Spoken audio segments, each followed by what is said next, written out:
At this point, those third grade and younger can make their escape.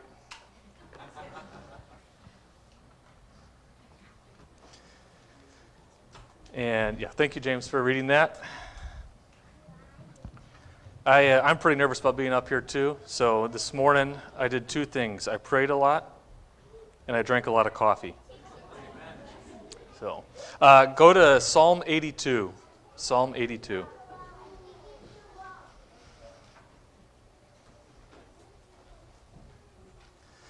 Last time Pastor had me come up here, I went over Psalm 81, the psalm right before, which is by the same author, Asaph, the music leader.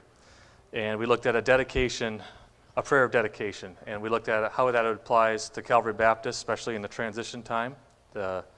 Asaph was talking about being dedicated to worship, proper worship, dedication to truth, and dedication to obedience. Oh, and I was gonna mention, since we're doing a bunch of announcements up here, Wednesday, I would love to do a Singspiration for Wednesday night, which means you come and we do hymns and you can do a request. And it's really weird when I got to sing by myself. So if you have hymns in mind, you can come on Wednesday night. Other than that, we could just sing what I want to sing. So Psalm 82 is the same author, as I said. Asaph is talking about a prayer for justice. And to understand this, there's an analogy I want to bring up. And I know a lot of you have heard it before, and I know it'll get me in trouble, but we're gonna do the analogy anyways. How many dog people are here? If you're either dog or cat, how many dog people are here? How many cat people are here? Okay.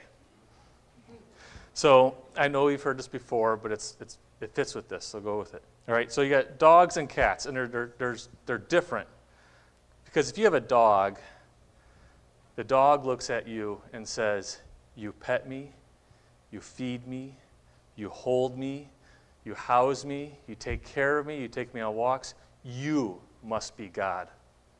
A cat will look at you and say, "You pet me, you feed me, you hold me, you clean my litter box. I must be God." Okay? So I bring that up because that cat mentality is what we see in Psalm 82. So just keep that in mind. So another question is, do you think our state government is succeeding or failing right now? All right, that was not supposed to be answered out loud. Okay. Do you think our national government is succeeding or failing right now? Okay. And then another thing I wanted to bring up is, if you can think back to high school or junior high and world history, you should have learned about the divine right of kings. People like Louis XIV and so on, you should obey. God put me here as king, therefore you obey, which there's some truth to that. Of course, they went the wrong way. But I want you to think about that divine right of kings as well, going back to history. So Psalm 82 is about justice, or the lack of justice demonstrated by kings and leaders. So let's look at Psalm 82, and I'll just read through it one time here. God has taken his place in the divine council. In the midst of gods, he holds judgment. How long will you judge unjustly and show partiality to the wicked? Give justice to the weak and fatherless. Maintain the right of the afflicted and the destitute. Rescue the weak and needy. Deliver them from the hand of the wicked. They have neither knowledge nor understanding. They walk about in darkness. All the foundations of the earth are shaken. I said, "You are gods, sons of the Most High, all of you. Nevertheless, like men, you shall die and fall like any prince. Arise, O God, judge the earth, and you shall inherit the nations." So, reading through Asaph's prayer here, he's calling out for justice. And the first point he makes is in verse 1, is that God is in control. He starts with this for a couple reasons. It's supposed to be the encouragement before you look at the discouraging news. You look at the encouragement. God is in control. And that's what he wants to lay out right away in his prayers and to whoever he's writing to. Hey, just remember, God is in control.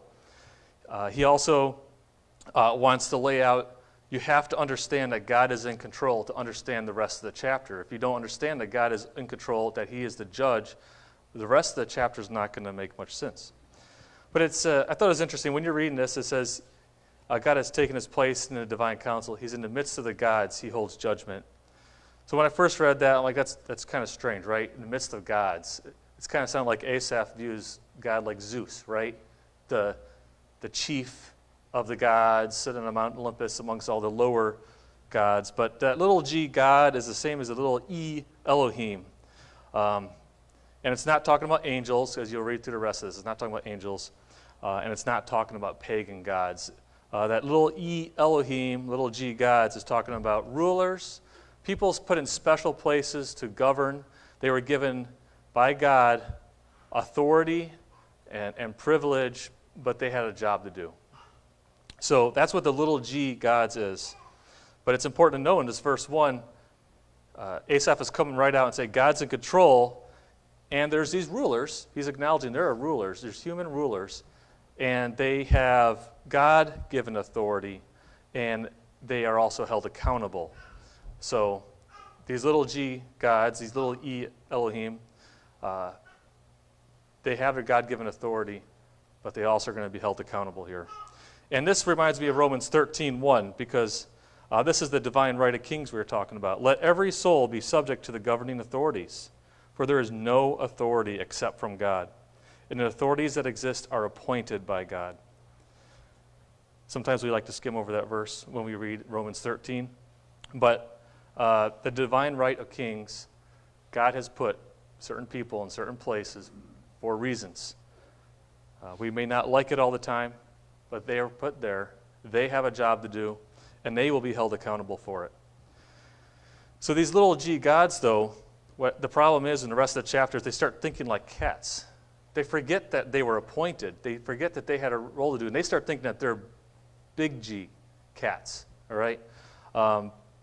So that's where the cat analogy was going, is they lost their train of thought, and now they start thinking that they're God. But like I said, it's important to know Asaph's view during his time, and it's important to understand that Asaph understands right away before he goes into his prayer, God, you're in control. You put people in authority, but you also hold them accountable. So in the next verse, a couple of verses, we see how rulers fail. Verses 2 through 4 shows how they fail. And starting in verse 2, you have Asaph is speaking as God here. He gives an unsatisfactory evaluation. Because when I heard this, I thought of a not so good OER in the Army, or NCOR if you're enlisted. It says, how long will you judge unjustly and show partiality to the wicked? So here God is speaking, and he's given an unsatisfactory evaluation. These leaders, I appointed you, I gave you authority to rule for a purpose, and you're failing. And he's showing, that they failed. How long will you judge unjustly? And then he's showing them how they failed, because they're showing partiality to the wicked. And the failure is twofold. If you read this verse, you can see that they failed a couple of ways. They failed by judging poorly, and they failed by favoring the wrong parties. Or they failed because they were incompetent, and they failed because they were corrupt. Sometimes you fail because you don't know what you're doing, because we're humans and we all fail. Even leaders will fail. Even good leaders will fail once in a while. The problem here is they were failing not because they were just incompetent. They were failing because they were showing partiality to the wicked. They were favoring the people that they were supposed to be detaining. They were on the exact opposite of what they were supposed to be doing. They had the wrong ally. They had an unsatisfactory evaluation. In verse 2, God, you're in control. And then he speaks, how long will you judge unjustly? So now we know what exactly was going on with these failing rulers. In verses 3 and 4, we see how rulers fail in more detail. In this way, it's being described as what they are supposed to do. If you're in the Army, you get counselings. I got a few counselings. It says, this is what right looks like. You don't look like this. So this is what you're going to do, and you're going to fix yourself, and you have a timeline to do it. So I saw the OER in verse 2, the counseling in there. This is what right looks like. You are failing here. So, and the reason I wanted to do this is in my Bible I have K4 written in the margin. K4 is the mission over there in Kosovo and the Balkans. And I wrote that in there when I was deployed over there because the combat settled down. So I'm like, why 20 years later were we going to the Balkans and spending government money, government time, and resources there? And then I read these verses, like, we are here because of these verses to make sure that this happens. So it was a good reminder for me. So what are leaders and governments supposed to do? Because in Romans 13, as we read the first verse there, God instituted human government for a reason. So these two verses give 4 things that governments, leaders are supposed to be doing.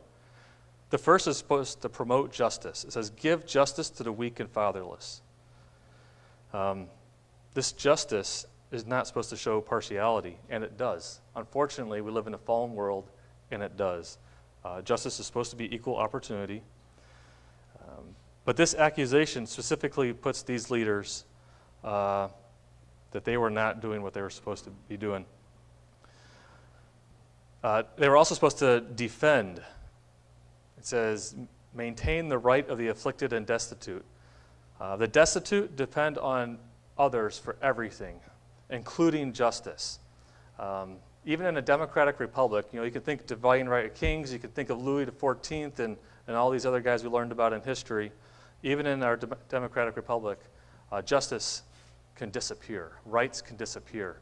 And what this verse is saying is these leaders were letting the rights disappear of the most vulnerable group. And this is not talking about public defenders, okay? This is talking about those that need a voice. There are some people that they can't even have a voice. And that's the position of society that needs the help. And what these leaders were doing is they were squashing that. But what Asaph is saying is here is your job is to give that voice to people that can't have a voice to themselves. They were also supposed to liberate. In verse 3, it says, or verse 4, it says, rescue the weak and needed. There are times when a government needs to act. There is time when people need to act. In fact, according to this verse and according to Romans 13, it is the government's, they are obligated to act and rescue the weak and needy.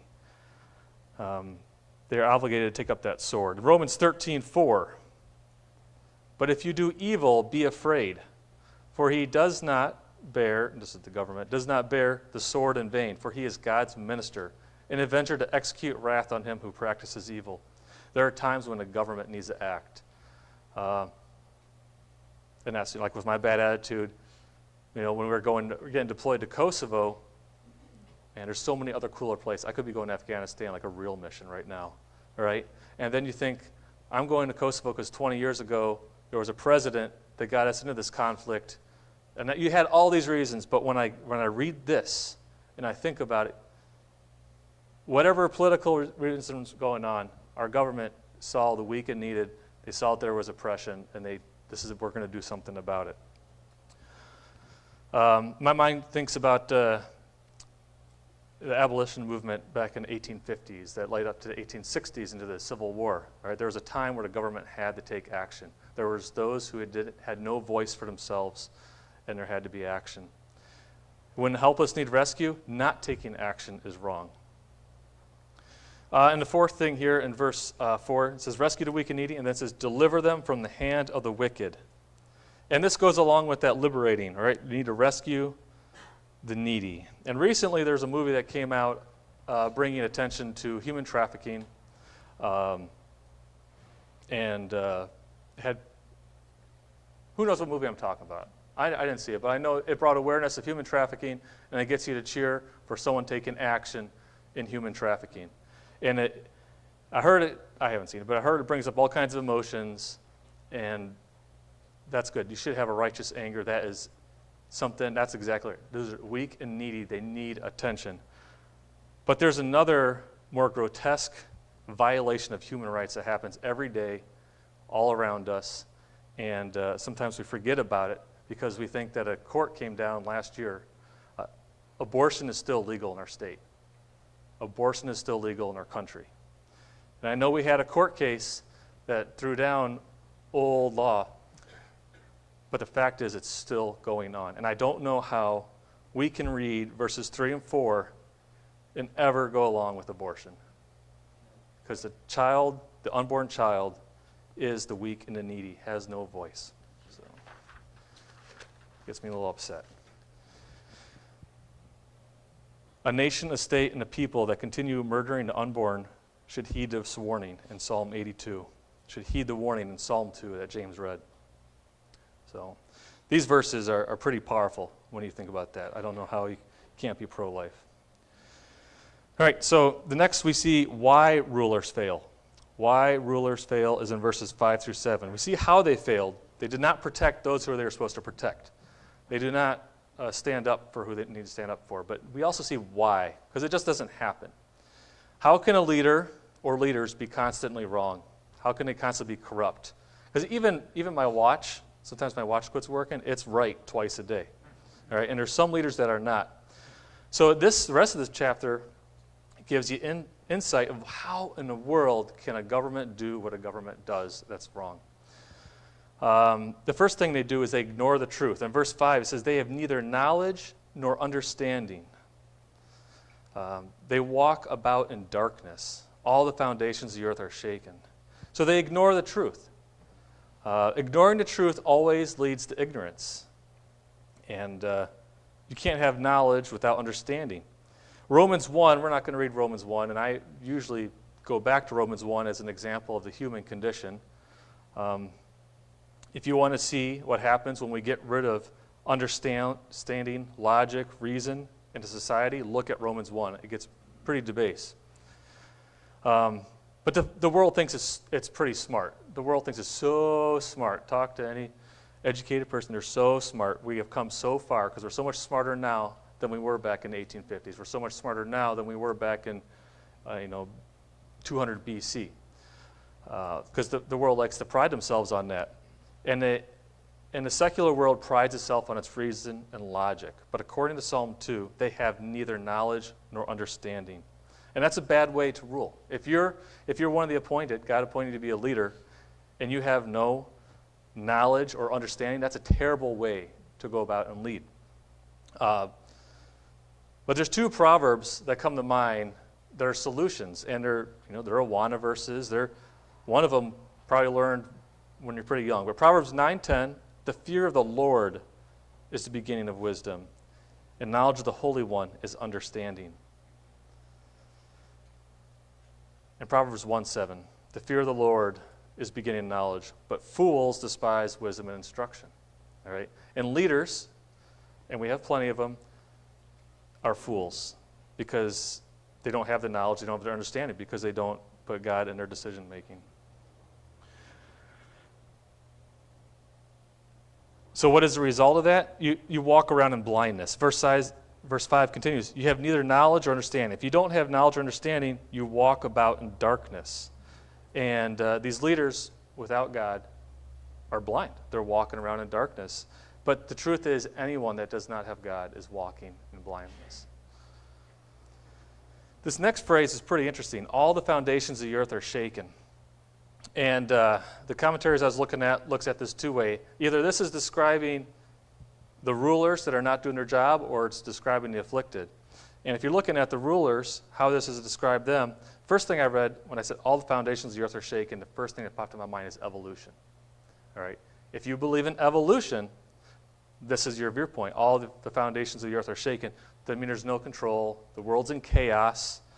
You should be scared. If you believe in evolution, and you're a leader, or if you're anybody, you should be scared, because you never know when the next big event's going to turn you back into amoeba. Right? So you should be scared.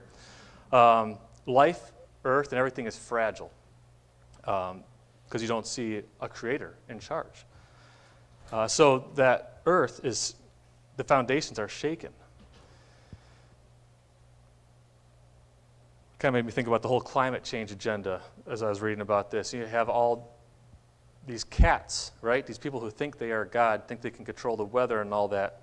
And if you're walking in blindness and you don't have knowledge and understandings, they don't know the truth. They're foolish enough that they think they're God and they can do something about it. And they're also unjust, and they're with the wicked, so they're willing to starve people, especially those in verses 3 and 4 that need the help. But Asaph, he's got this same leadership problem back then that we do. But if you're looking at the viewpoint of the persecuted, of these weak and needy, the shaken foundation describes a society where there's no law and justice. Look at, throughout history, currently, any society that does not have law and justice, those foundations are shaken. Recently, in Wednesday nights, Pastor was going over the book of Judges, where people did what's right in their own eyes. That society had some shaky foundations. You do not want to be in that society. And he compared it to the Wild West, where you had gunfighters, outlaws, you had Indians, and all these shootouts going on, everyone doing what's right in their own eyes. Just a couple examples I was thinking of was Somalia in 1993, when warlords did whatever they wanted to the population. You had whole population exactly described in verses 3 and 4. The weak, the fatherless, the afflicted, the destitute were being taken advantage of. That's a kind of society without justice. Shaken foundations. Russia in 1917, when the country tore itself apart. More current for us, look at 2020 with rioting and burning of cities and all that. That is a society without justice, and I could see how you describe that as foundations of the earth are shaken out. So ignoring this truth, the truth, can have disastrous consequences. The second reasons why leaders fail is they forget their standing. In verses 6 and 7, it talks that they forget who they are. The first thing they forget is status. It says, I said, you are gods, sons of the Most High, all of you. Again, there's that little g, gods. They were appointed to rule by God. They were given a position, an authority for a purpose. They forget that's their role. They forget they have a job to do. They start becoming like cats. They think that they're God. The second thing they forget is they forget their place. In that same verse, it says, you are gods, sons of the Most High. They forget that they are subordinate. They forgot that this authority was given to them, which means they are lower in the pecking order. They forgot how they got their authority, and Asaph says, includes them all. So there's no ranks, oh, you're little king, big king, and all that. It says all of you are sons of the Most High. They forgot their status, their job, they forgot their place, that it was appointed and given to them. Verse 7 tells us that they forgot that they're mortal, all right? They forgot their mortality. These rulers will meet the same fate as the weak, the fatherless, and destitute mentioned in verses 3 and 4. It says, nevertheless, like men, you shall die. The same fate that the people that they're trampling on, they're going to meet. And they forgot about that they're unstable. It says, fall like men you shall die, and fall like any prince. They kind of forget that they are replaceable, expendable. They were given that position. It can be taken away, and they forget that because they're cats. They start thinking that they're God. But knowing that you are replaceable affects how you act and the decisions you make. So you have these leaders. They're avoiding justice. They're not doing what they're supposed to be doing. We see how they're doing it, and you see why they're doing it. But Asaph ends the chapter the same way he begins. Verse 8, God is in control. He started with it and he ended with it. Arise, O God, judge the earth, and you shall inherit all the nations. He reminds us who the real judge is. He reminds us who has ultimate authority. He reminds us who they will answer to. And he also reminds us who we will answer to. And that's why I asked James to read Psalm 2, is because Psalm 2, in the beginning, it shows the nations, these kings, these rulers, these same guys banding together. How can we be gods? How can we, put aside what our job is, and we'll become the reason for it. And the rest of that, middle part of that chapter shows the consequences that they're going to face for that. But the ending gives a warning. It gives them a way for the kings to not meet that end. And Psalm 2, the last couple of verses, and I've used the NIV translation here, it says, Therefore, you kings, be wise. Be warned, you rulers of the earth. Serve the Lord with fear and rejoice with trembling. Kiss the Son, lest he be angry, and you be destroyed in your way, for his wrath can flare up in a moment. Blessed are all who take refuge in him. So the application, how does this apply to Calvary Baptist Church? You have to turn to John 10 for that. So go to John 10.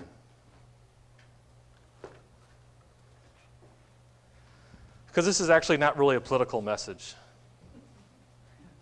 I know what you're thinking.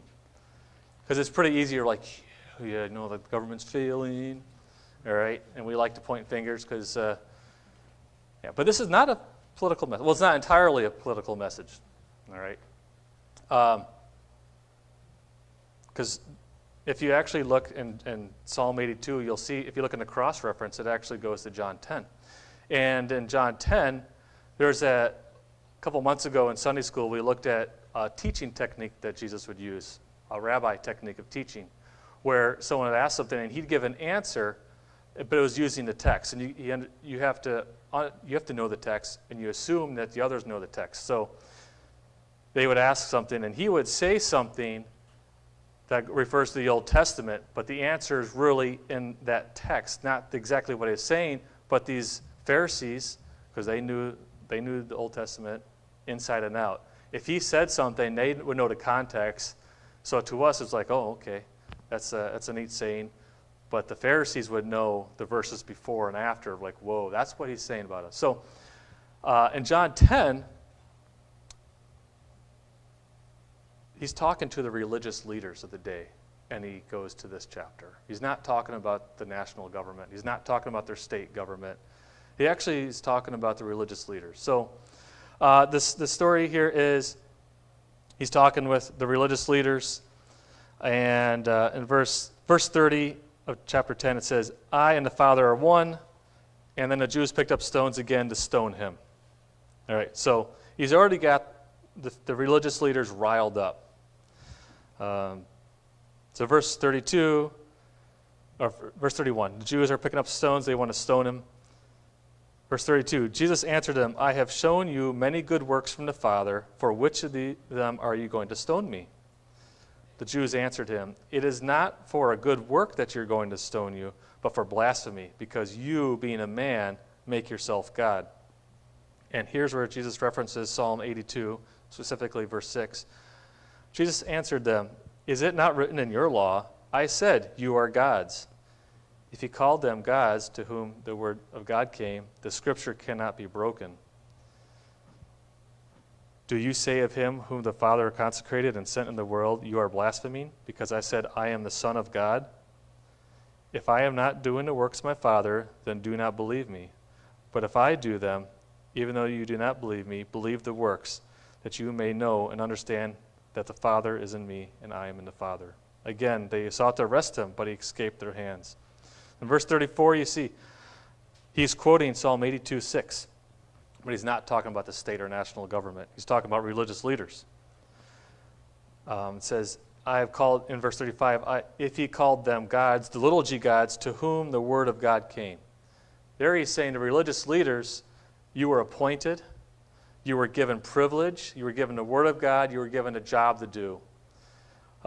So he quotes that verse, and he's associating the religious leaders of the day to be those little g gods. Remember, these Pharisees, they know it inside out. So we hear, oh, I said you are gods. He's quoting 82:6.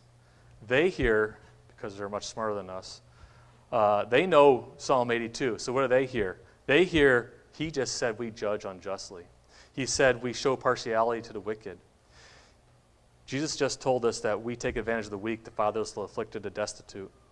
They also heard that they have no understanding, no knowledge. They heard that they walk around in darkness and are blind.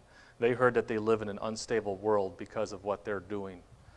And then they also heard the last part of the chapter, because they know the context, they also heard that they will die, they will fall, and they will be judged accordingly. That is what Jesus was telling the religious leaders of the day.